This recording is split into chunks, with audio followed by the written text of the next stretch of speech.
benda paling sukar untuk didik anak jadi soleh dan solehah, ataupun perkara yang bagi ustazah paling sukar untuk wujudkan keluarga baiti jannati, ialah keupayaan kita untuk menjadi teladan kepada anak-anak kita. Itu yang paling susah. Bercakap dah banyak bercakap, nasihat dah banyak nasihat, tapi yang paling besar kesannya ialah kalau anak melihat terjemahan dan penghayatan apa yang kita cakap pada batang tubuh ibu dan ayah dia. Nabi SAW bersabda, rahimallah walidan a'ana waladahu ala birri. Allah mengasihi, merahmati ibu ayah yang membantu anaknya, menunjuk pada anaknya bagaimana untuk berbakti kepada dia. Nak tengok kat mak ayah dulu. Jadi untuk memudahkan maksud ustazah bagaimana ibu bapa jadi teladan, tuan-tuan, ustazah minta izin untuk kongsikan sebuah kisah peribadi ustazah. Ya, dan ustazah mohon ampun dengan Allah, tak suka sangat pun nak cerita pasal peribadi, tapi mudah-mudahan dapat tuan-puan fahami maksud ustazah, dan ustazah juga macam tuan-puan juga, ya, berusaha nak jadi yang lebih baik lah, ya, walaupun wallahu alam mungkin tuan-puan lebih baik daripada ustazah. Tuan-tuan dan puan-puan, satu hari tu ustazah keluar daripada rumah, masuk kereta, dah start enjin kereta, baru saya teringat laptop yang ustazah bagi anak pegang. Ustazah kata dah 2 hari tak nampak laptop tu. Masa dah start enjin kereta baru teringat. Jadi tutup balik, keluar, masuk dalam rumah dan tanya dengan anak ustazah, Kak Long, Kak Lang, tanya, mana laptop yang Umi suruh pegang? Bila tanya semua orang jadi tak tahu. Sedangkan laptop tu memang benda yang sangat penting bagi ustazah. Ustazah punya tesis yang tak siap-siap PhD tu dalam tu. Ya? Bila tanya semua orang macam tercari-cari, padahal sesuatu anak yang pegang 2 hari lepas. Cari punya cari, tak jumpa.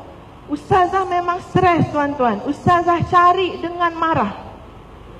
Naik tingkat 2 marah, rumah 2 tingkat. Naik tingkat 2 marah-marah, mana benda tu penting, kalau hilang kesian dekat Umi, bertahun Umi buat popek, cari. Habis semua lah rumah kena marah. Agak-agak akhirnya jumpa tak, tuan-tuan? Tu dah biasalah tu, pengalaman lah tu kan. Ada dalam rumah. Dah puas kita marah anak-anak kita, benda tu ada, celah tangga tu ada, tak perasan ada buku-buku lain. Dan bila ada, tuan-tuan, dah tengok ada, ustazah ambil, ustazah terus masuk dalam kereta, meninggalkan anak yang memandang kita berjalan ke kereta. Masa tu dalam fikiran ustazah, memang anak-anak ni salah. Kita suruh amanah pegang benda yang paling berharga kita ada, tapi dia buat sambil lewa. Ustazah pun tak adalah buat KL drift ya, tapi lajulah juga kereta tu berjalan. Naik kereta, tuan-tuan, agaknya adalah mungkin dalam 500 meter, hati ustazah tak boleh meneruskan perjalanan. Ustazah berhenti tepi jalan, pujuk diri. Tak ada salahnya kalau kau balik semula ke rumah. Kau tak nampak muka anak-anak kau, pandang kau macam mana. Kau tinggalkan dia dengan kemarahan. Entah-entah hati dia meronta nak minta maaf dengan kamu. Ustazah pusing balik, tuan-tuan. Dan betul, anak ustazah dalam rumah sedang menangis. Ustazah pergi dekat dia, Kak Long, ulur tangan, Kak Long, Umi minta maaf, tadi Umi ikut hawa nafsu Umi. Dia peluk ustazah, tak Umi, kita orang yang salah, kita orang tak jaga elok-elok laptop Umi. Dan ustazah tak boleh nak menggambarkan, tuan-tuan, macam mana rasanya kami sama-sama berebut untuk mengaku salah. Poin yang saya nak sampaikan, apa sebenarnya yang mencetuskan ustazah untuk pulang balik? Teringat dengan ayah ustazah yang tak didik kami dengan keras hati, tak didik macam tu. Sebab tu saya kata teladan daripada mak ayah Itu benda paling besar dalam pendidikan. Ayah ustazah, tuan-tuan, semoga Allah merahmati beliau. Semoga Allah mengampunkan dosa beliau. Memang didik anak dengan lembut hati.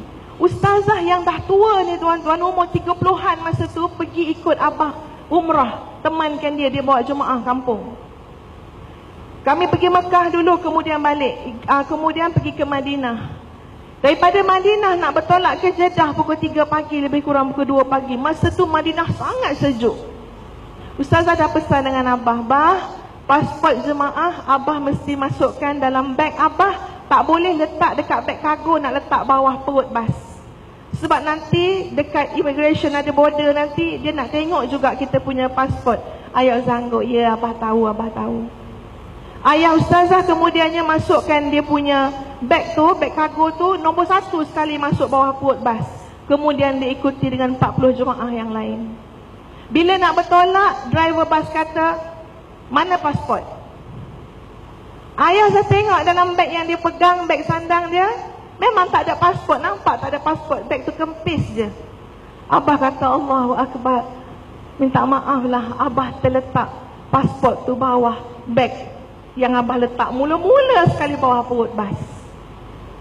Tuan-tuan ingat, driver bas Arab tu nak tolong ambil, ataupun nak suruh makcik-makcik 40 lebih yang dah tua-tua tu tolong keluarkan balik dia punya beg. Saya fikir tu memang kerja ustazah. Masa tu sangat sejuk, keluarkan beg satu persatu. Abah tu macam menggigil tunggu kat tepi sambil pandang kita. Dia pandang ustazah. Ustazah masa mencuka tuan-tuan, keluarkan beg. Sebab saya kata, "Ya Allah, abah ni dah cakap dah tadi dalam hati tu, keluarkan beg." Abah kata, "Kak Cik, nanti dapat pasport bagi abah, biar abah bagi pada driver." Tapi sebab ikut hawa nafsu tuan-tuan, ustazah dapat pasport tu diam-diam dia, sebab kawasan tu gelap sikit. Diam-diam masuk balik, pasport tu saya bagi sendiri pada driver. Padahal abah dah kata, "Bagi abah dulu, nanti abah bagi." Ustazah naik bas, duduk kat tengah. Dalam hati, "Ya Allah, ya Tuhan, kenapa aku tak boleh sabar sekejap dengan abah? Tak apalah ya Allah, nanti sampai Jeddah aku nak minta maaf dengan abah." Abah ustazah naik bas dengan tangan begini, terus menuju pada ustazah kat tengah. Dan dia kata, "Kak Cik, maafkan abah Kak Cik. Kak Cik pun kena minta maaf dengan abah. Jangan tinggalkan bumi Madinah dalam keadaan Kak Cik sakit hati dengan abah dan abah berkecil hati dengan Kak Cik." Kami menangis, dua beranak dalam bas, semua orang lain heran. Ustaz kata, "Ya Tuhan, abah tak pernah berubah. Daripada kecil yang ustazah kenal sampai ustazah tua tuan-tuan, masa tu orang dah panggil ustazah dah, tak pernah berubah. Pemaaf dia, tawaduk dia, lembut hati dia. Itu yang ustazah belajar teladan daripada mak ayah. Pada hari yang ustazah kena dengan anak-anak ustazah, teringat balik, mak ayah aku tak pernah hajar aku ke hati macam tu. Kesian anak-anak kamu, kamu marah-marahkan dia." Dan Alhamdulillah boleh pusing balik. Dan benar tuan-tuan, sampai ke hari ini penghargaan daripada anak-anak, sebab dia tahu kita ibu ayah yang boleh merendah diri, mengakui kesilapan. Ya, ada masanya kita mengikut hawa nafsu dalam mendidik mereka. Ini makna teladan tuan-tuan. Ustazah bukan yang terbaik, tapi nak cuba jadi lebih baik. Sama juga kita semua tuan-tuan. Ya, banyak sangat pada diri kita yang sebenarnya cukup-cukuplah bercakap tu, cukuplah bercakap. Penat dah anak kita dengar, anak kita nak melihat, anak kita nak tengok terjemahan keindahan agama tu pada diri kita. Kita suruh dia jadi hafiz Quran, kita suruh dia pakaikan mahkota dekat kita. Anak kita pun nak lihat mak ayah dia mencintai Quran terlebih dahulu. Tuan-tuan dan puan-puan sekalian, seorang ulama dia sebut pada anak dia, ya, zaman salafus salih dulu, dia kata, "Jangan kamu buat maksiat dalam rumah ini. Jangan, sebab abah sudah 10,000 kali khatam Quran dalam rumah ini." Tengok teladan. Kita kadang-kadang cuma hantar anak tahfiz, mengharap syafaat anak tu. Kita semayang pun, ya Allah, ya, kalau asar sampai pukul 7 baru nak semayang, zuhur pukul 4 suku baru nak solat. Kita kata tak apalah, dapat syafaat anak kita hantar tahfiz. Sebenarnya tidak tuan-tuan. Kalau tidak ada teladan yang baik daripada ibu ayah, itu di antara kesukaran dalam pendidikan tersebut. Ustazah mengajak diri ustazah dan seluruh yang hadir, mari kita perbaiki diri kita insya-Allah. Ya, perbaiki kasih sayang kita pada anak, perbaiki hati kita, ya, perbaiki cara pendidikan kita, perbaiki solat kita. Insya-Allah, Allah janji dan jaminan Allah, kalau kita bersungguh-sungguh di jalan Allah, tinggalkan bahagian untuk Allah pula menguruskan dan merubah anak-anak kita insya-Allah. Ya, ustazah kira dengan masa yang sangat terbatas, ya, untuk kongsikan kaedah dan tip itu terlalu panjang. Ya, jadi ustazah hanya mengambil satu skop yang pada ustazah inilah cabaran untuk tuan-tuan dan puan-puan, termasuk ustazah, bagaimana kita nak menjadi orang yang benar-benar menjadi contoh dan teladan kepada anak-anak kita insya-Allah.